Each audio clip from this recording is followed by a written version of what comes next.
আহ, ঢাকা ইউনিভার্সিটির মধুর ক্যান্টিনে ছাত্র শিবির যে সংবাদ সম্মেলন করেছে সে জায়গায় আপত্তি জানিয়েছে ছাত্রদল এবং ছাত্র ইউনিয়ন। আসলে গত 16 বছর ধরে আওয়ামী লীগের কার্যক্রমকে কারা কোনভাবে রোল প্লে করছে, একে অপরকে দোষারোপ করা হচ্ছে, একজন আরেকজনের প্রতি হুমকি দেওয়া হচ্ছে, 1971 সাল টেনে নিয়ে আসা হচ্ছে।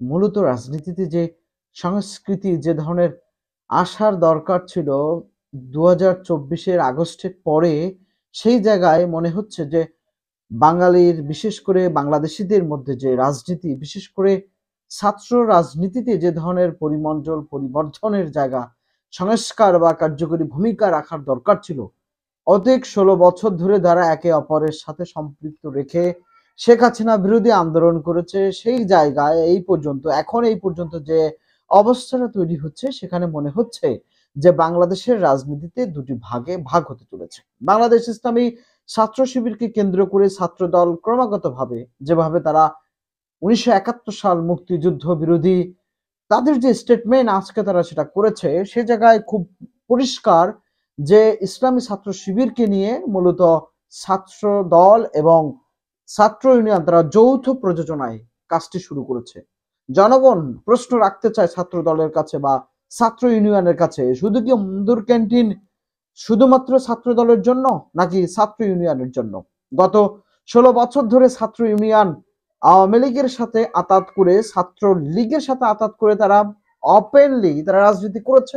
ছাত্র দল কিছুটা হলেও তারা ঢাকা ইউনিভার্সিটিতে কিছুটা যোগ সগর করে বা একটু তাদের রাজনীতির পরিমণ্ডল চেষ্টা করেছিল, কিন্তু বাস্তবিক পক্ষে 16 বছরের রিজিমে সম্পূর্ণ দায়িত্বেই বা সম্পূর্ণ ঢাকা বিশ্ববিদ্যালয় তথা সকল বাংলাদেশের ছাত্র রাজনীতিতে বিশেষ করে ছাত্রলীগের আওতায় ছিলেন। তাহলে ছাত্রদল যে কথা তাদের যে স্টেটমেন্টে দিয়েছে, সেই স্টেটমেন্টে তারা ইসলামী ছাত্র শিবিরকে ক্রমাগতভাবে একেবারে 1971 সাল মুক্তিযুদ্ধ স্বাধীনতা বিরোধী, তারপর অপারেশন স্যাটেলাইট, যে অপারেশন ক্লিন হার্ট, যে ধরনের তারা যে ধরনের ট্যাগিং এর পলিটিক্স শুরু করেছে, সে জায়গায় আমার রাজনৈতিক বিশ্লেষণে মনে হচ্ছে যে ইসলামী ছাত্র শিবির এবং ছাত্র দলের যদি এই ধরনের ক্রমাগতভাবে দুটি পক্ষ যদি একে অপরকে দোষারোপ করতে থাকে, আগামীতে বাংলাদেশের রাজনীতি গণতন্ত্রের যে সুফল যে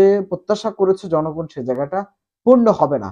ইতিমধ্যে ইঞ্জিনিয়ার ঈশ্বর আপনারা জানেন, দক্ষিণের তিনি সাবেক দক্ষিণের তিনি বিএনপির মনোনীত মেয়র প্রার্থী ছিলেন। তিনি বলেছেন যে তিনি আহ, জাতীয় নির্বাচনের আগে কোনো জীবন থাকতেও তিনি কোনো ইলেকশন করতে দিবেন না।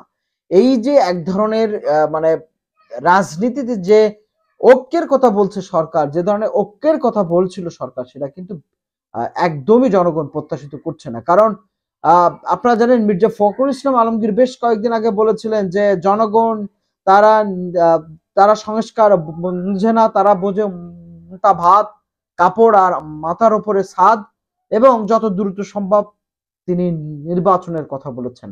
আমি মির্জা ফখরুল ইসলাম সাহেবের কাছে প্রশ্ন ছুড়ে দিতে চাই, গত 53 বছর ধরে জনগণকে হেয় প্রতিপন্ন করেছে রাজনীতি দলগুলা, আপনারা কেন জনগণকে আবারও হেয় প্রতিপন্ন করলেন?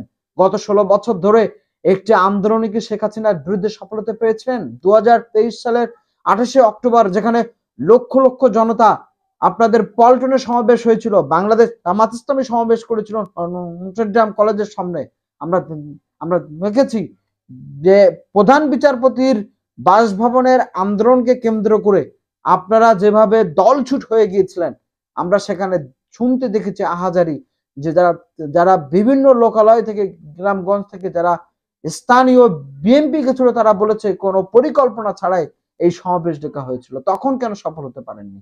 আজকে যখন ছাত্র জনতা, ইসলামী ছাত্র শিবির, ছাত্র দল, ছাত্র সমন্বয়কদের নিয়ে যখন ব্র্যাকফুটের এই ধরনের আলোচনা হচ্ছে, মির্জা ফখরুল ইসলাম মনে হচ্ছিল যে তেলের উপরে একটু ঘি ছেড়ে দিলেন।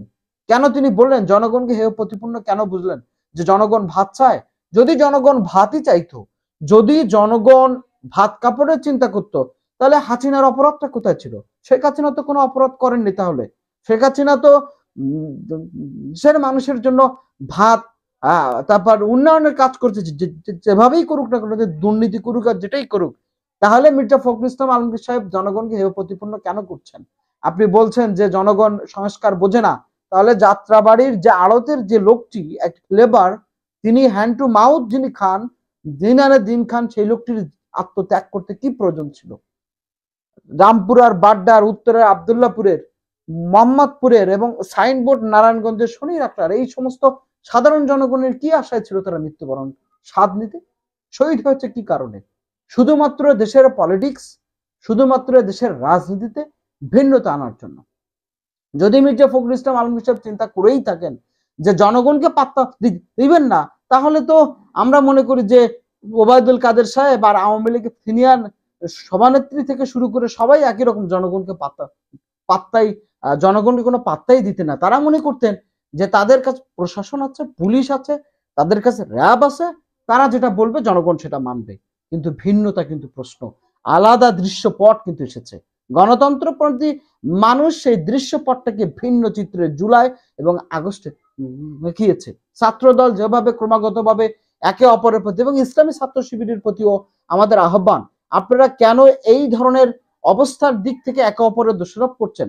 আপনারা সিনিয়র নেতৃবৃন্দের সাথে আলাপ করে এটার একটা সমাধান করেন। তাই যদি না হয়, আগামীতে সত্যিকার অর্থে জনগণ কিন্তু ইসলামী ছাত্র শিবির বা ছাত্র দলকে চিনবে না। জনগণ নিশ্চিত আর একটি অপোজিশন পার্টি কিন্তু চয়েস করে নিবে। আপনি দেখেন, আওয়ামী লীগের কায়দায় জাতীয় পার্টিও একই কথা বলছে। তারা বলছে নির্বাচনে আগে কোনো সংস্কার দরকার নাই, নির্বাচনে আগে যদি সংস্কার না হয় তাহলে এই সরকারের ম্যান্ডেটটা কি হবে? এই ডক্টর মোহাম্মদ ইউনূসের সরকার তো অবৈধ ভাবেই ঘোষণা করবেন আপনারা ক্ষমতা আসার পরে, তারপরে যারা উপদেষ্টা মন্ডলী আছে তাদের বিরুদ্ধে আপনারা অ্যাকশনে যাবেন।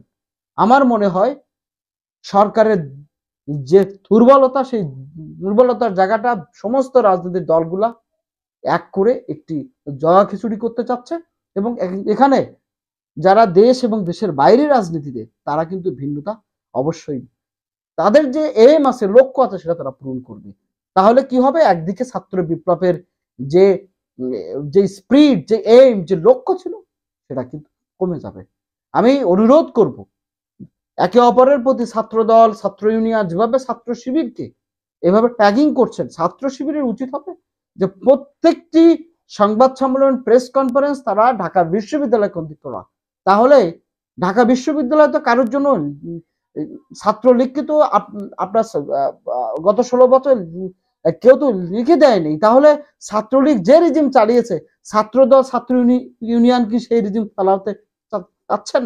নিশ্চয় জনগণ এটা গ্রহণ করবে না। এই মুহূর্তে আমাদের উচিত একটি ঐক্য তৈরি করে আগামী সংস্কারগুলোকে কিভাবে সরকারের সাথে সহযোগিতা করা যায় এবং বাংলাদেশ এটা ক্রেডিবল, একটা স্বচ্ছ, একটি সুন্দর রাজনৈতিক পরিভাষায়, গণতান্ত্রিক পরিভাষায় একটি সুন্দর ইলেকশন কিভাবে নির্মাণ করা যায় এবং জনগণের প্রত্যাশিত যে সংস্কার, পুলিশ বাহিনী, মানবাধিকার, আইন শৃঙ্খলা এবং সব জায়গায় এই সংস্কারগুলো তৈরি করে একটি সুন্দর সংবিধান, একটি সুন্দর গণতন্ত্র রিফর্ম, এই জিনিসটা আমাদের তৈরি করা উচিত। একে অপরের ছাত্রদল, ছাত্র শিবিরের মধ্যে যে ধরনের কোন্দল তৈরি হচ্ছে, এমসি কলেজ, খুলনা পলিটেকনিক সহ যে ধরনের ঘটনাগুলো উঠেছে, এই ঘটনাগুলোকে অ্যাভয়েড করে আগামীর রাজনীতিতে, সুন্দর ভবিষ্যতের রাজনীতিতে আমাদেরকে এগিয়ে যেতে হবে, এই প্রত্যাশা আমি সকলের কাছে রাখতে চাই। এবং মির্জা ফখরুল ইসলাম আলমগীর সহ সকল জাতীয় রাজনীতিবিদদের যারা রাজনীতি করছেন জনগণের জন্য, আমি বলবো দয়া করে জনগণকে, সাধারণ মানুষকে সম্মান করতে শিখুন। নিশ্চয় জনগণের জন্যই আপনারা রাজনীতি করেন। আগামীতে এই জনগণ যদি আপনাকে ম্যান্ডেট দেয়, নিশ্চয় আপনি ভালো রাজনীতিবিদ হবে। তা না হলে যে পার্টি হোক না কেন, জামাত ইসলাম হোক অথবা বিএনপি হোক অথবা অন্য কোনো পার্টি হোক না কেন, জনগণকে যদি অ্যাভয়েড করে থাকেন, নিশ্চয় জনগণ অন্য একটি শক্তি খুঁজে নেবে।